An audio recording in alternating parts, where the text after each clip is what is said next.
যোৱাকালিৰ পৰা বাঘজান অঞ্চলত দাউ দাউকৈ জুই জ্বলি আহিছে আৰু এই জুইৰ লেলিহান শিখাই হাজাৰ হাজাৰ মানুহৰ ঘৰ ক্ষতি কৰিছে, গৃহহীন কৰিছে। মানুহবিলাকে এতিয়া গাঁও এৰি পলাবলগীয়া হৈছে। কিন্তু অসম চৰকাৰ তথা ভাৰত চৰকাৰৰ কোনো অনুকম্পা নাই, কাৰণ ভাৰত চৰকাৰ তথা অসম চৰকাৰক অসমৰ সম্পদ লাগে, অসমৰ তেল লাগে, অসমৰ কয়লা, অসমৰ চূণশিল, অসমৰ চাহপাত, এই গোটেইবিলাক সম্পদ ভাৰত ৰাষ্ট্ৰক লাগে। গোটেইবিলাক সম্পদৰ মালিক হৈছে ভাৰত ৰাষ্ট্ৰ আৰু গোটেইবিলাক সমস্যা, যিমানবিলাক অসমৰ সমস্যা আছে, নিবনুৱা সমস্যা, বান কৰা খহনীয়া সমস্যা, প্ৰাকৃতিক সৃষ্ট সমস্যা, এই সমস্যাবিলাক হৈছে অসম চৰকাৰৰ। আৰু আমাৰ অসমৰ সম্পদ লুটিবৰ কাৰণে এসময়ত তেজ দিম তেল নিদিম বুলি কোৱা সৰ্বানন্দ সোণোৱাল আজি মুখ্যমন্ত্ৰী হ'ল আৰু সেই মুখ্যমন্ত্ৰীজনে এতিয়া ভাৰত ৰাষ্ট্ৰৰ এজেণ্ট হিচাপে কাম কৰিছে।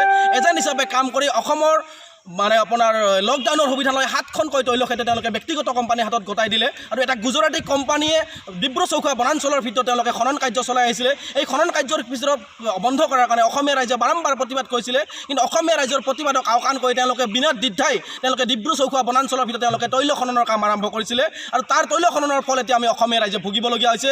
হাজাৰ হাজাৰ মানুহ গৃহহীন হৈছে, হাজাৰ হাজাৰ মানুহৰ ঘৰ জ্বলি ছাই হৈ গৈছে, জীৱকুল আপোনাৰ বিনষ্ট হৈ গৈছে। গতিকে আমি ভাৰত ৰাষ্ট্ৰক অনুৰোধ জনাইছোঁ, দাবী জনাইছোঁ, অনতিপলমে এই কাৰ্য বন্ধ কৰিব লাগে, অন্যথা অসমীয়া ৰাইজে লকডাউন ভংগ কৰি ৰাজপথত ওলাই আহিবলৈ বাধ্য হ'ব।